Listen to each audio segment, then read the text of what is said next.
자, 오늘 우리에게 주시는 말씀은 히브리서 11장 1절부터 6절까지 말씀입니다. 신약성경 히브리서 11장 6절 1절부터 6절까지 말씀입니다.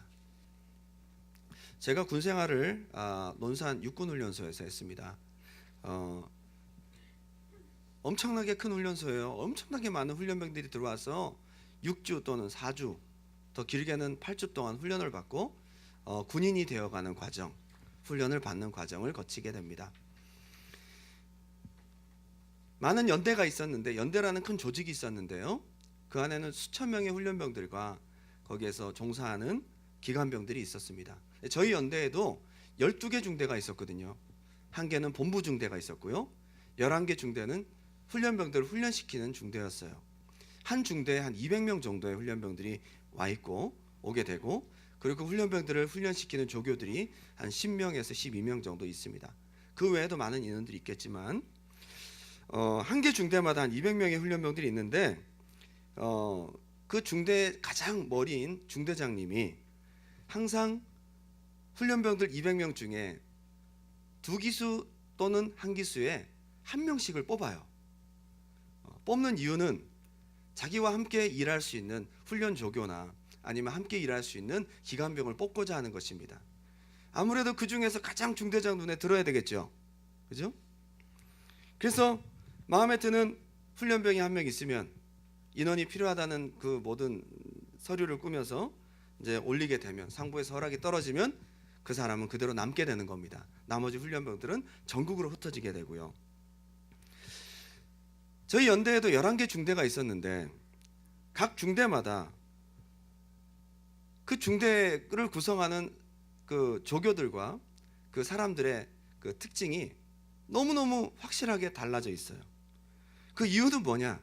그 중대장의 취향에 따라 그 중대 구성원들이 형성이 되는 겁니다. 그 취향이 아주 절대적이에요. 저희 연대 안에서 어떤 중대는 훈련 조교들이 전부 막 키도 크고 아주 모델 같고 늘씬늘씬하고, 전투복 모델을 해도 될 정도로 아주 멋있는 그런 사람들이 있는 곳이 있는가 하면, 어떤 중대는 조교들이 전부 축구 선수들이에요. 왜 그런가 봤더니 중대장님이 축구를 너무 좋아해요. 맨날 거기는 축구를 해요. 그래서 골을 넣었다 하면 걔는 그냥 차출이 되는 거예요. 동네 조기 축구단이라도 반드시 활동을 했었어야 됩니다. 중대장님은 축구, 어떤 중대장님은요 아주 일을 잘하는 사람을 뽑아요. 아주 빠릿빠릿하고. 어떤 중대는 전부 다 전라도 사람이에요. 그분이 지역 감정은 아니지만 자기 취향대로 사람을 뽑기 때문에. 제가 올 때 저희 중대는 바로 전에 중대장이 바뀌었습니다. 그 중대장님은 취향이 너무 독특했어요. 훈련병들 중에 가장 인상이 험악하고 무시무시하게 생긴 사람을 조교로 뽑습니다. 그래야 인원 통제가 잘 되기 때문에. 제가 뭣도 모르고 저희 중대에 들어갔는데 앉아있는 모든 사람들이 정말 험상궂더라고요. 그 중에는 씨름 선수도 한 명 있었습니다. 전투복이 맞지 않을 정도로 우락부락하고 말이죠. 참 다양하더라고요. 이렇게 중대마다 정말 그 색깔이 분명한 것은 그 사람들을 뽑는 중대장님의 취향이 분명히 반영되기 때문입니다. 절대적입니다.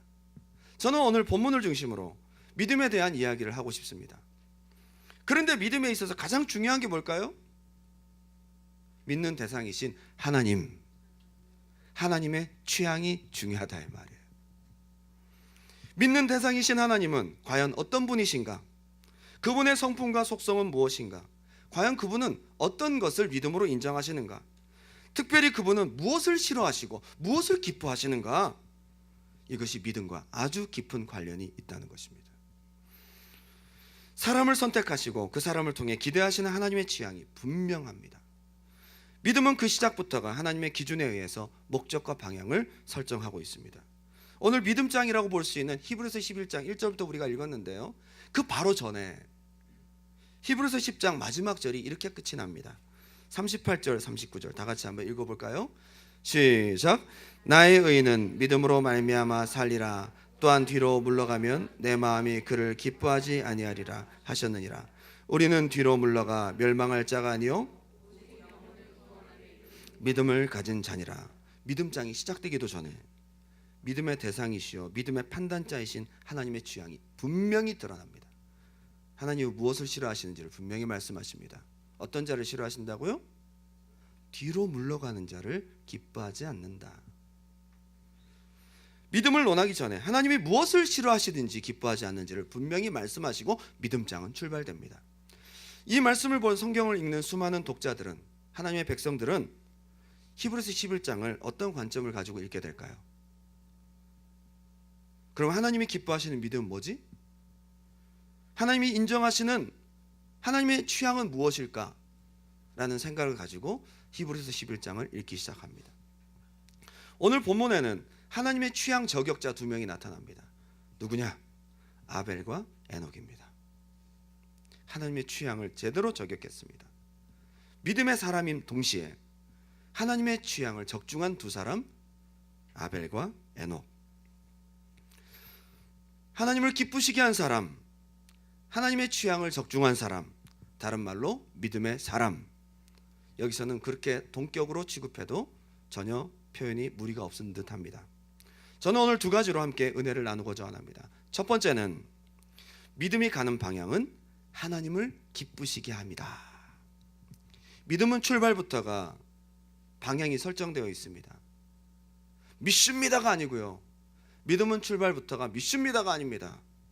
그 출발부터가 하나님을 기쁘시게 하고자 하는 목적으로부터 출발하고, 하나님을 기쁘시게 하는 것이 지속되어지고, 하나님을 기쁘시게 하는 목적을 잃어버리지 아니하고 끝까지 가는 것이 믿음입니다. 이 두 사람에게서 두드러진 특징이 있습니다. 그것은 하나님을 어떻게 하면 더 기쁘시게 할까라는 몸부림과 노력이 있다는 거예요. 하나님 눈치를 살핍니다. 하나님이 뭘 좋아하실지에 대한 관심을 가지고 답을 찾고 그대로 실천한 사람들이 바로 아벨과 에녹이었습니다. 히브리서 11장 4절 말씀 다 같이 한번 읽어볼게요. 시작. 믿음으로 아벨은 가인보다 더 나은 제사를 하나님께 드림으로 의로운 자라 하시는 증거를 얻었으니 하나님이 그 예물에 대하여 증언하심이라. 그가 죽었으나 그 믿음으로써 지금도. 분명히 제사를 잘 드렸는데 여기에 표현된 표현으로는 가인보다 더 나은 제사. 더 낫다는 기준이 뭐예요? 누구에게 더 낫다는 거예요 지금? 자기가 생각하기에 더 나은 겁니까? 아니면 하나님 받으시기에 더 나은 겁니까? 그럼요. 아벨의 제사는 하나님 받으시기에 더 나은 제사였던 거예요. 더 나은 제사를 드리고자 하는 아벨의 고민이 녹아 있어요. 그것이 믿음의 예배였다는 거예요. 그러한 시도를 했던 아벨의 삶이 의롭고 하나님 기뻐할 수밖에 없다는 것입니다. 가인이 예배가 실패하고 난 다음에 자기가 예배를 실패했다는 것을 알게 됩니다. 자기 동생은 하나님 받으신 예배라는 것을 알게 됩니다. 자기는 믿음이 없는 예배였고 아벨은 믿음이 있는 예배였음을 깨닫게 됩니다. 그리고 분노하기 시작합니다. 막 화를 내기 시작합니다. 그랬더니 하나님께서 이렇게 말씀하시는 거예요. 네가 분을 내미 어찌함이냐? 네가 평상시에 선을 행했더라면 어찌 낯을 들지 못하겠느냐? 아벨과 딱 비교가 됩니다. 가인에게는 평소 하나님을 기쁘시게 하려는 관심과 시도조차 없었음을 알 수 있습니다. 그렇게 하나님께 관심을 가지고 하나님이 뭘 기뻐하실까 찾는 과정이 믿음의 삶이요, 그러한 예배가 믿음의 예배인 것입니다. 아벨이 양의 첫 새끼와 기름을 드렸어요. 이거는 레위기에 하나님이 제사법을 세우기 바로 전에, 훨씬 전에, 그렇죠? 훨씬 전에 있었던 일입니다. 아벨이 어떻게 알았을까요? 하나님께서 그 예물에 대해서 증언하십니다. 잘 드렸다고 하나님께 증언하셨어요. 내가 너의 예물을 기뻐 받았다 증언하셨어요. 아벨은 도대체 어떻게 알았을까요? 가인은 왜 몰랐을까요? 어떻게 하면 하나님을 기쁘시게 할까? 더 나은 제사를 드릴까? 고민하는 중에 발견된 계시, 하나님을 기쁘시게 하려는 믿음의 몸부림은 곧 하나님이 기뻐하시는 답을 발견하게 되고 하나님의 계시를 경험하고 하나님이 기뻐하시는 믿음의 선택을 하게 된다는 것입니다. 결국 아벨의 삶과 제사는 하나님이 기쁘게 받으신 믿음의 제사. 히브리서 11장 5절에 한 사람이 더 나옵니다. 다 같이 읽어보겠습니다. 시작. 믿음으로 에녹은 죽음을 보지 않고 옮겨졌으니 하나님이 그를 옮기심으로 다시 보이지 아니하였느니라. 그는 옮겨지기 전에 하나님을 기쁘시게 하는 자라 하는 증거를 받았느니라. 옮겨지기 전에, 옮겨졌다는 것은 죽기 전이죠. 그가 천국 가기 전에 이 땅에 있는 동안 그의 삶이 하나님과 동행하는 그의 모든 삶이 하나님을 기쁘시게 하려는 몸부림이 있었고 하나님을 기쁘시게 하는 자였다는 것입니다. 그게 바로 믿음의 삶. 65세에 에녹은 무드셀라를 낳습니다. 무드셀라의 원래 뜻은 메투쉘라흐. 메투는 죽음, 쉘라흐, 센트, 보낸다, 죽음을 보낸다라는 뜻입니다. 무드셀라의 이름 뜻이 갖고 있는 것은요, 하나의 예언이었습니다. 얘가 죽으면 심판이 온다. 아마도 무드셀라를 낳기 전에 에녹은 하나님으로부터 심판, 노아 홍수의 경고를 미리 받은 듯합니다. 너무 뚜렷하고 확실하게 받았던 나머지 무드셀라의 이름 자체를 그렇게 지어요. 흉악한 이름입니다. 좋은 이름이 아닙니다. 얘가 죽으면 지구는 멸망된다. 얘가 죽으면 하나님의 심판을 한다. 뭔가 그는 하나님으로부터 예언을 받고 무드셀라 이름을 지었습니다. 그리고 그 예언대로 무드셀라가 969세 되던 해가 노아의 나이 600세 되던 해 1월 노아의 홍수가 터지게 됩니다. 그 예언은 정확하게 적중했습니다. 그런데 이렇게 이름을 지으며 벌벌 떨면서 하나님과 동행하게 된 이유는 그 예언과 계시 때문에 과연 이 아이가 언제 하나님이 데려가실까 날마다 조마조마하지 않았겠습니까? 그러면서 하나님께 초점이 맞춰져 있는 그의 에녹의 삶이 하나님과 동행하는 삶이 되었습니다. 여러분, 하나님께 초점이 맞춰져 있으면 무엇을 살피게 될까요? 당연히 하나님의 눈치를 살피게 됩니다. 하나님이 싫어하는 쪽은 아예 가지도 않고 하나님이 기뻐하시는 쪽만 선택하려는 몸부림이 바로 에녹의 삶이었고 하나님과 동행하는 삶이었던 것입니다. 그로 인해서 하나님으로부터 인정을 받습니다. 너는 하나님을 기쁘시게 하는 자야. 그와 동시에 에녹은 무슨 사람이죠? 믿음의 사람. 두 사람의 공통점은 하나님을 기쁘시게 하려고 더 나은 제사가 뭔지를 고민하고 발견했고, 또 한 사람은 하나님을 기쁘시게 하려고 삶을 살았습니다. 여러분, 많은 분들이 묻습니다. 목사님, 믿음이 너무 어려워요. 믿음의 개념이 이해가 잘 안 돼요. 믿는다는 게 뭐죠? 그냥 맡긴다는 건가요? 믿음의 개념을 이해하지 못하고 믿음의 개념이 어렵다고 합니다. 믿음은 바라는 것들의 실상이라고 얘기했습니다. 오늘 보지 못하는 것들의 증거라고 했습니다. 어렵습니다. 게다가 선진들이 이뤄서 증거를 받았는데 무슨 증거를 받았을까? 이해가 잘 안 될 수 있습니다. 많은 분들이 믿고 싶은데 잘 안 믿어지고 믿음이 도대체 무엇인지 잘 모르겠고 그냥 교회 열심히 다니고 예수 믿는다고 또 세례받고 주일 예배 참석한다고 그러면 되는 거 아닌가? 라고 생각할 수 있습니다. 보이지도 않고 확인된 사실도 없고 막연하고 답답할 수 있습니다. 그런데 오늘 본문을 통해 분명히 소개하고 있는 믿음의 색깔은 뭐냐? 믿음의 대상인 하나님이 어떤 분인지를 알고 싶어하고 알고 그분을 기쁘시게 할 것이 무엇인지를 생각하고 노력하는 것입니다. 할렐루야. 믿음이 뭐라고요? 하나님을 기쁘시게 하고자 하는 동기와 예배와 삶. 그것이 믿음의 사람이 되어가는 출발점이고 그 과정이 또한 계속되는 중에 우리의 믿음은 성장합니다. 하나님을 기쁘시게 하기 위해서 노력하다 보면 우리 믿음이 출발하고 그 여정 가운데 계속 가다 보면 우리의 믿음은 성장한다는 거예요. 사울왕의 가장 큰 실수가 무엇일까요? 사무엘상 15장 22절 다 같이 한번 읽겠습니다. 시작. 사무엘이 이르되 여호와께서 번제와 다른 제사를 그의 목소리를 청종하는 것을 좋아하심같이 좋아하시겠나이까? 순종이 제사보다 낫고 듣는 것이 수양의 기름보다 나으니 이는 거역하는 것은 점치는 죄와 같고 완고한 것은 사신 우상에게 절하는 죄와 같음이라. 자, 지금 무슨 얘기입니까? 하나님께서 아말렉을 다 쳐부시라 그랬거든요. 하나님은 뭘 기뻐하셔요? 아말렉을 멸절시키기 원하셨어요. 근데 거기에 자기 생각이 들어가는 거예요. 사울이요. 사울의 말을 들어보면 굉장히 좋은 생각일 수 있어요. 살찐 것들은 다 남겨서 하나님께 제사 드리려고 합니다. 좋은 생각이죠. 잘해서 하나님 드리려고 합니다. 이것 보고 누가 나쁘다고 할 사람이 없어요. 근데 사울에게 가장 큰 결정적인 실수가 무엇입니까? 하나님이 뭘 더 기뻐하시는지에 대한 관심이 없다는 것입니다. 그의 모든 행동은 불신앙으로 마무리를 짓고 말았습니다. 초점과 본질이 무엇이냐 이거죠. 여러분, 우리 믿음의 초점과 본질과 방향이 무엇이냐 이거죠. 여러분 마음 중심에 하나님을 기쁘시게 하는 마음이 있기 바랍니다. 예, 이것이 중요한 것입니다. 저는 예수님 시대의 바리새인들의 노력을 한번 생각해 보았습니다. 율법을 10가지만이 아니라 613가지를 지켰습니다. 그들은 안식일을 철저히 지켰습니다. 겨드랑이에 땀이 나면 안 돼요. 일하면 안 돼요. 5리 이상 걷지 않습니다. 회양과 박하와 근처의 11조를 철저히 드립니다. 팥뿌리까지 계산해서 11조 드렸어요. 와, 대단하죠? 그리고 안식일을 철저히 지킵니다. 절기와 구제도 엄청나게 많이 했습니다. 그런데 예수님께서 그들을 책망하시면서 뭐라고 하셨는지 아세요? 이 백성이 입술로는 나를 공경하되 마음은 내게서 멀도다. 사람의 계명으로 교훈을 삼아 가르치니 나를 헛되이 경배하는구나. 이들의 가장 큰 문제점, 가장 중심적인 문제점은 뭐냐? 하나님이 뭘 기뻐하시는지는 전혀 생각하지 아니하고 사람의 뜻과 사람의 계명과 사람의 유전대로 율법을 만들어서 지키고 있었다는 것입니다. 가장 큰 문제는 하나님이 무엇을 기뻐하실까? 그것이 없었다는 거예요.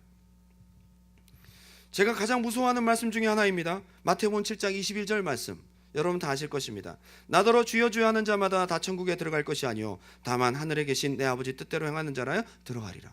와, 이보다 무서운 말이 어디 있어요? 여러분, 주여 주여 하는 사람들은 교회 다니는 사람들일까요? 안 다니는 사람들일까요? 다니는 사람이에요. 근데 여기서 굉장히 중요한 메시지가 있어요. 아버지 뜻대로 행하는 자라야. 아버지가 무엇을 기뻐하시고 아버지가 무엇을 원하시는지 그것을 찾아서 그대로 행하는 믿음의 사람, 믿음의 본질을 말씀하고 계세요. 형식이 아니에요. 22절에 이렇게 얘기를 합니다. 그날에 많은 사람이 나더러 이르되 주여 주여 우리가 주의 이름으로 선지자 노릇하며, 목사님 선지자 노릇하고 주의 이름으로 귀신을 쫓아내며, 여러분 이 중에 귀신 쫓아내실 수 있는 분 무시해서 죄송합니다. 대단한 사람들인 거예요. 주의 이름으로 많은 권능을 행치 않았습니까? 많은 권능, 좋은 일을 엄청 많이 했어요. 주의 이름으로 일했다는 것은 많은 좋은 일을 했다는 얘기예요. 근데 중요한 것은 내가 너희를 도무지 모른다. 뭐가 문제일까요? 주의 이름으로 많은 일을 행했는데 왜 이 사람들의 믿음은 인정하지 않습니까? 여러분, 우리가 잘 생각해야 합니다. 일이 중요한 것이 아니라 이들이 관심 가졌어야 될 것이 있습니다. 주님이 무엇을 더 기뻐하실까? 그러면 심판날에 이렇게 주님께 따지진 않을 것입니다. 주의 이름으로 많은 교회를 짓고 많은 일을 하고 많은 사역을 하고 많은 업적을 쌓는 것이 믿음의 삶, 믿음의 열매가 아닙니다. 성전 건축하고 교회 잘 지어놓고 분쟁하고 다투고 갈라지고 선교지에 교회 세운다면서 자기 이름 내고 말이죠. 이러한 것을 뭐라고 하지 않는 거예요. 하나님이 우리 삶 가운데 우리 중심에서 무엇을 가장 기뻐하실까? 주를 기쁘시게 하려고 직분을 세워놓으면 그걸로 교만해지고 높아지고, 직분을 통해 헌금도 많이 하고 한 번씩 뭐 한다 그러면 다 좋아요. 참 좋습니다. 근데 우리 마음속에 잊지 말아야 될 것이 있어요. 어떻게 하면 하나님을 더 기쁘시게 할까? 이것이 바로 믿음인 것입니다. 에베소서 5장 8절 9절 10절 우리 큰 소리로 한번 읽어보겠습니다. 시작. 너희가 전에는 어두움이더니 이제는 주 안에서 빛이라. 빛의 자녀들처럼 행하라. 빛의 열매는 모든 착함과 의로움과 진실함에 있느니라. 주를 기쁘시게 할 것이 무엇인가 시험하여 보라. 여러분, 빛의 자녀처럼 사시기 바랍니다. 누가 빛이 있는 사람이에요? 하나님이 무엇을 기뻐하시는지 계시가 있어요. 하나님의 빛이 있어서 깨닫는 거예요.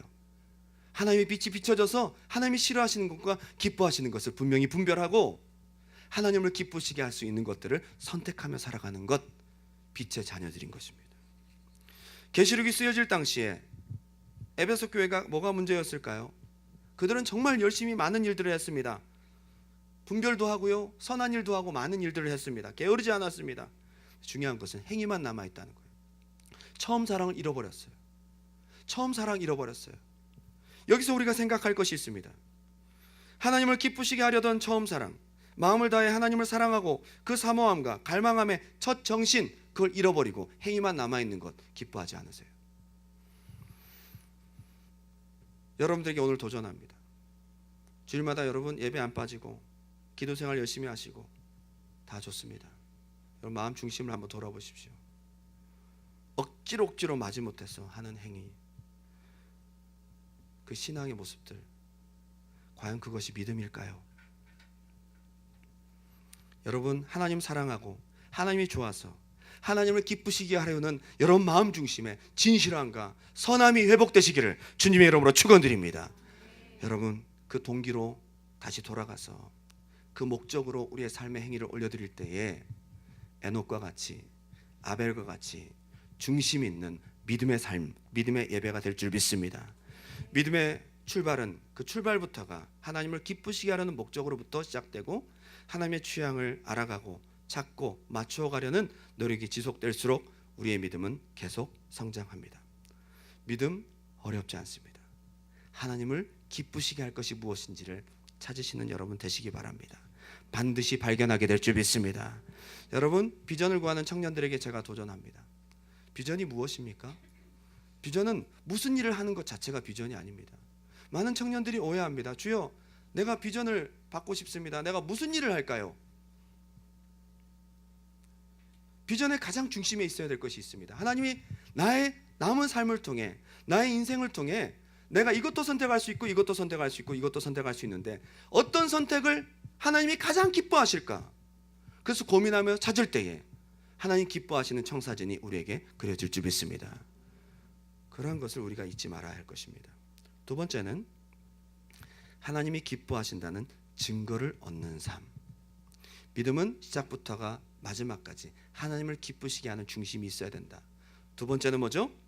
하나님이 기뻐하신다라고 하는 증거를 얻는 삶이 되어야 합니다. 자, 히브리서 11장 1절 2절 다시 읽겠습니다. 시작. 믿음은 바라는 것들의 실상이요 보이지 않는 것들의 증거니 선진들이 이로써 증거를 얻었느니라. 이거 굉장히 중요한 말씀이 있습니다. 증거를 내가 발견하고 내가 가지는 거예요? 아니면 하나님이 주시는 거예요? 누가 주시는 거예요? 하나님이. 여러분 믿음의 삶을 살아가고 있고 하나님을 기쁘시게 한다면 하나님이 반드시 믿음의 증거를 주실 것입니다.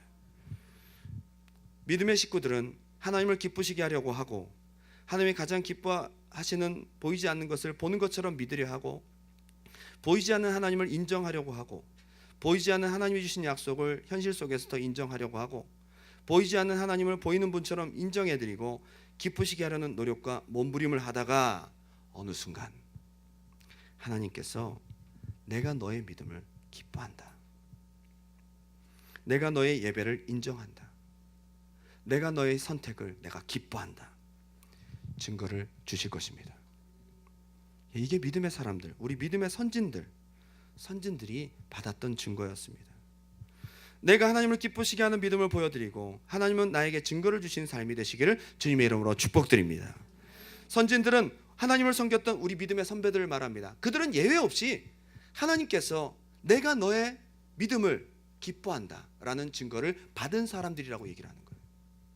여러분 증거가 있으세요? 우리 찬송에도 부르잖아요. 예수 믿는 것은 받은 증거 많도다. 무슨 증거를 말하는 거예요? 지금 내가 잘 가고 있고 하나님을 기쁘시게 하는 믿음의 행위를 하나님 받으셔서 나에게 증거를 주신다 이 말이에요. 아벨과 또한 에녹도 마찬가지였습니다. 가장 먼저 여러분 하나님의 증거는 예배 때 나타납니다. 아벨처럼 말이에요. 하나님께서 그 예물에 대해서 증거하시면서 예배 중에 역사하셨어요. 오늘 예배 가운데 예배 드리는 여러분의 삶 가운데 하나님께서 증거를 주시길 바랍니다. 여러분 저는 많은 간증들을 듣습니다. 제가 지난 금요일에도 간증을 들었습니다. 뭐라고 간증을 하느냐? 누가 자기의 이야기를 목사님한테 일러줘서 목사님이 그 설교를 했다. 혹시 그거 아이가? 라고 물어봤다고 해요. 뭘 말하는 겁니까? 하나님이 지금 나한테 말씀하시는 걸 경험하고 있는 거예요. 한 주간 동안 여러분 묵상했던 그 말씀을 오늘 설교 중에 하나님 말씀하신다면 오늘 예배 중에 하나님이 증거를 주고 계신 것입니다. 한 번 말씀하시고 다시 말씀하시고 인치듯이 교훈하시고 말이죠. 말씀을 통해 확증을 주실 때가 있습니다. 때로는 예배 가운데 하나님의 성령의 감동으로, 예배 때 주시는 확신과 평안으로, 예배 전에는 마음 가운데 불안함과 걱정과 두려움이 많았는데 예배를 드리고 기도하고 났더니 상황은 바뀐 것이 없는데 내 마음이 바뀌었어요. 하나님이 예배 때 주시는 증거를 경험한 것입니다. 때로는 성령의 은사와 체험으로, 계시로. 아브라함도 그랬고요, 야곱도 그랬고요, 광야 이스라엘 백성들도 그랬고, 특별히 엘리야도 하나님께서 불로 응답하시면서 예배 가운데 증거를 주셨음을 잊지 마시기 바랍니다. 아벨처럼 더 나은 제사를 위한 믿음의 노력과 하나님이 받으신 제사라는 증거를 아벨과 같이 경험하는 여러분 되시기를 간절히 원합니다. 11장 5절 다시 읽겠습니다. 믿음으로 에녹은 죽음을 보지 않고 옮겨졌으니 하나님이 그를 옮기심으로 다시 보이지 아니하였느니라. 그는 옮겨지기 전에 하나님을 기쁘시게 하는 자라 하는 증거를 받았느니라. 그래서 굉장히 중요한 것은 옮겨지기 전에, 우리가 이 땅을 살아가는 중에 하나님께서 우리가 잘 가고 있고 우리가 하나님을 기쁘시게 하는 믿음의 사람임을, 우리의 선택이 하나님 기뻐 받으시는 선택임을 하나님께서 보증하시고 증거를 주실 것입니다. 여러분, 에녹과 같이 삶을 살아가는 동안 하나님께서 어떻게 증거를 주실까요? 되어지는 열매를 통해 증거를 주실 것입니다. 여러분, 하나님께서 이루십니다. 그리고 성취되는 역사를 통해 증거를 보여주십니다. 때로는 기도의 응답을 통해서 하나님께서 증거를 보여주십니다. 때로는 내 안에 성령의 내적 증거를 통해 평강을 주시고 하나님께서 기쁨을 내 기쁨처럼 주실 때가 있습니다. 이게 바로 하나님의 증거를 받는 믿음의 생활인 것입니다. 여러분, 하나님의 증거를 받아야 돼요. 내가 하나님을 기쁘시게 하고자 하는 삶의 노력 가운데 하나님께서 나의 그것을 받으시고 증거를 반드시 주시게 되어 있다는 거예요. 참 저는 놀라운 것이, 믿음이 성장하면 성장할수록 하나님이 뭘 기뻐하시는지를 알겠어요.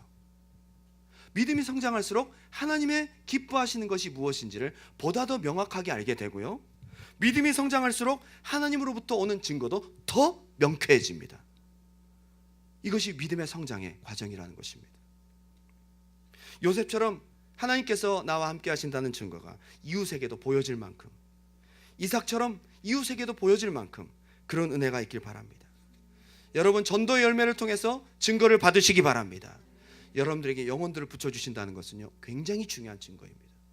하나님께서 자기 아들을 죽이기까지 가장 기뻐하시는 것이 무엇이겠어요? 영혼 구원이에요.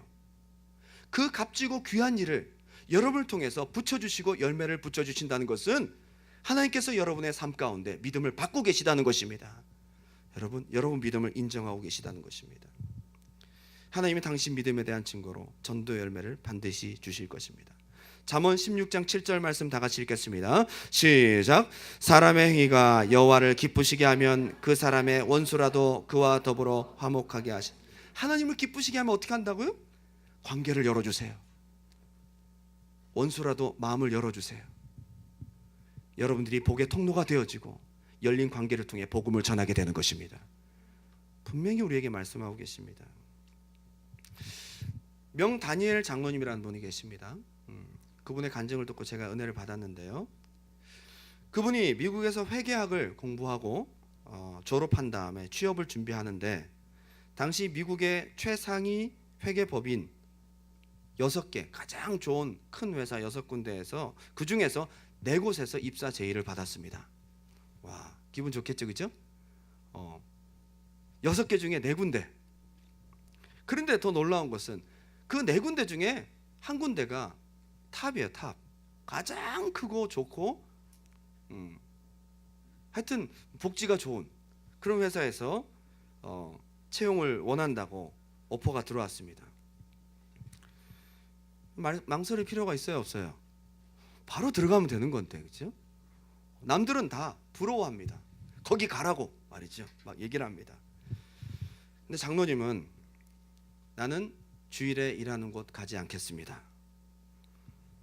회사를 물어봤더니 주일날 일을 한대요. 대신에 월급을 많이 준대요. 친구들은 바보라고 글을 올렸습니다. 어리석다고 했습니다. 야, 그 기회를 왜 발로 차냐는 겁니다. 하나님은 어떠셨을까요? 사람들은 그렇다 치고 하나님은요, 그리스도인에게 가장 중요한 믿음의 조건은 하나님이 과연 기뻐하실까, 이게 중요하다 이 말이에요. 여러분 모든 선택의 중심에 하나님의 기쁨이 있기 바랍니다.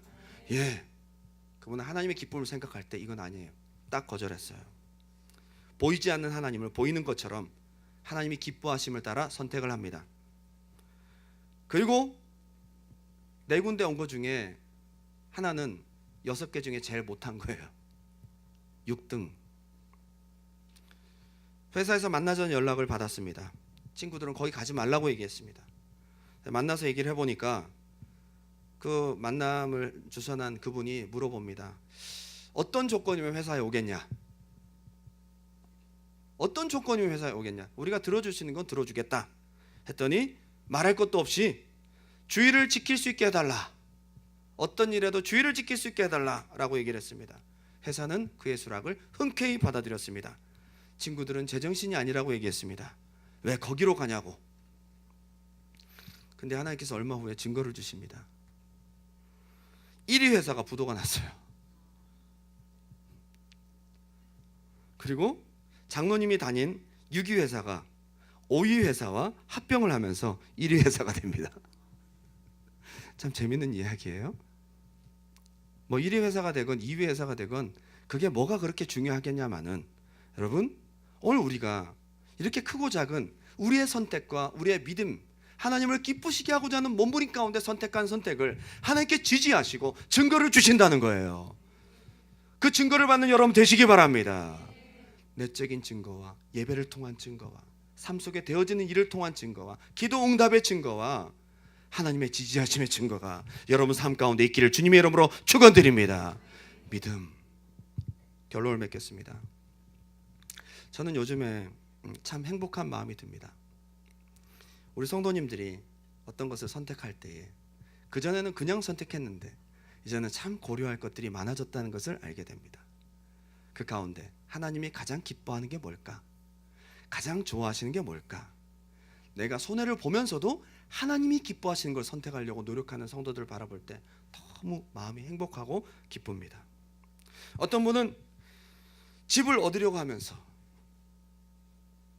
그 이유가 우리가 집을 얻으면 좀 넓은 데로 얻어서 사람들도 부르고, 또 어떤 분은 형편도 안 되는데 좀 더 큰 집을 얻어서 주의 일에 유익이 되고 싶어서 몇 군데를 봤는데 좀 손해보지만 이게 다 하나님이 더 기뻐하실 것 같아.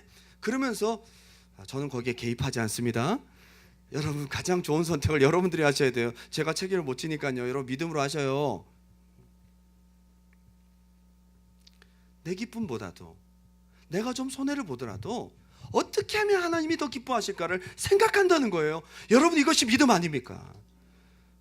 여러분 믿음의 여정을 늘 하나님이 기뻐하시는 중심을 가지고 정말 마음을 다해 선택할 수 있고 고민할 수 있고 기도할 수 있고 가장 좋은 선택을 하기 위해서 몸부림칠 수 있는 아벨과 같이, 에녹과 같이 하나님이 인치시고 증거를 주시는 삶이 되시길 축복합니다. 어떤 분은 반대로 정말 생뚱맞게 멀리 나야가라로 또 이주를 합니다. 이 또한 내가 원하던 여정은 아니었을 것입니다. 물어봤어요. 나야가라 좋으냐고 했더니 멀고 뭐 멀죠. 여기 다 모든 게 있는데 이사도 힘들고 말이죠. 옮겨지기도 힘들고. 근데 이분들은 하나님이 무엇을 기뻐하실까 생각합니다. 멀고 이사도 해야 되고 힘들지만 하나님이 가장 기뻐하시는 게 뭘까를 생각하고 그것을 선택하려고 몸부림치는 가족들도 있어요. 마음의 동기가 뭘까? 그 마음의 동기의 중심에 하나님이 가장 기뻐하시는 것을 선택하고자 하는 몸부림과 그들의 여정이 하나님이 기뻐하시는 증거로 남게 되길 바랍니다. 어떻게 하면 하나님 더 기뻐하실까? 크고 작은 수많은 선택을 해야만 되는 우리 인생의 여정 속에서 어떤 선택이 하나님을 더 기쁘시게 할 수 있을까? 이 과정을 하나님 받으시고 믿음을 인정하셔서 날마다 하나님이 주시는 증거로 충만한 여러분 삶이 되시기를 주님의 이름으로 축원드립니다. 오늘 그것을 잃어버렸다면 다시 한번 회복하는 오늘이 되시기 바라요. 내가 하나님을 기쁘시게 하고자 하는 마음의 동기와 마음의 갈망이 없어졌구나. 오늘 이것을 회복하는 여러분 되시기 바랍니다. 이제 우리 찬양하면서 함께 나아가고자 합니다. 우리 마지막 찬양은 우리 기도하는 마음으로 우리 믿음의 고백으로 이 찬양을 올려드립니다.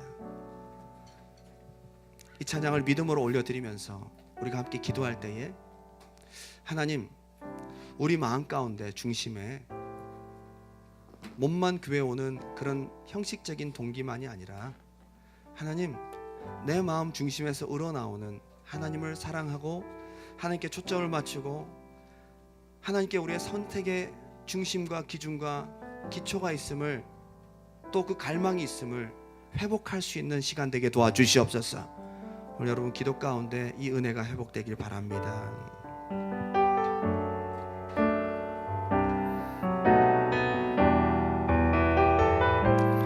이 시간 각자가 하나님께 고백합니다. 나 주님의 기쁨 되기 원하네. 나 주님의 기쁨 되기 원하네. 내 마음을 새롭게 하소서. 새 부대가 되게 하여 주사. 주님의 빛 비추게 하소서. 겸손히 내 마음 드립니다. 겸손히 내 마음 드립니다. 나의 모든 것 받으소서. 나의 맘 깨끗게 씻어주사. 주의 길로 행하게 하소서. 우리 마음 다해 찬양합니다. 내가 원하는 한 가지, 주님의 기쁨이 되는 것. 내가 원하는 한 가지, 주님의 기쁨이 되. 겸손히 내 마음 드립니다. 겸손히 내 마음 드립니다. 나의 몸. 오늘 우리 마음 가운데 하나님을 사랑하고 하나님을 기쁘시게 하고자 하는 갈망과 사모함이 샘솟길 바랍니다. 주의 길로 행하게 하소서. 내가 원하는 한 가지, 주님의 기쁨이 되는 것.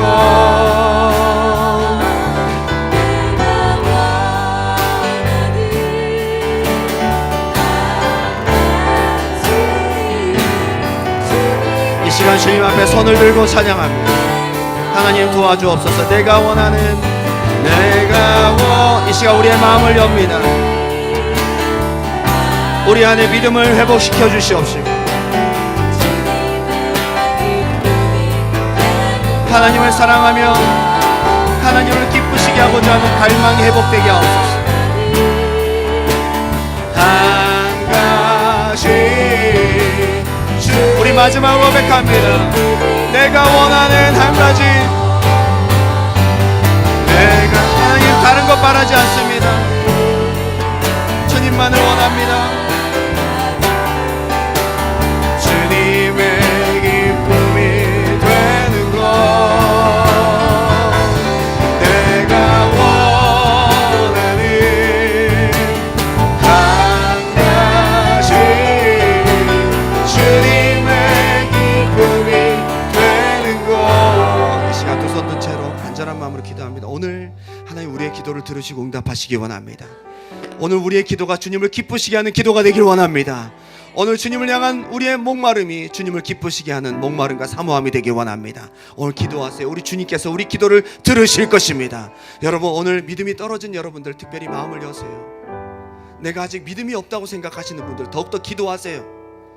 믿음은 다른 것이 아닙니다. 내 마음 가운데 하나님을 기쁘시게 하고자 하는 마음의 중심, 이것이 바로 믿음의 시작입니다. 여러분 마음 가운데 몸은 와 있지만 그 마음이 하나도 남아있지 않다면 오늘 주님 앞에 회복해달라고, 성령님 내 안에 주님을 기쁘시게 하고자 하는 목마름과 사모함이 회복되게 도와 주시옵소서. 그렇게 시작될 때 여러분 믿음은 다시 시작될 것입니다. 다시 성장하게 될 것입니다. 주님으로부터 증거를 받고 살아있는 믿음, 하나님 인정하시는 믿음을 갖게 될 줄 믿습니다. 우리 주님의 이름 한번 뜨겁게 부르고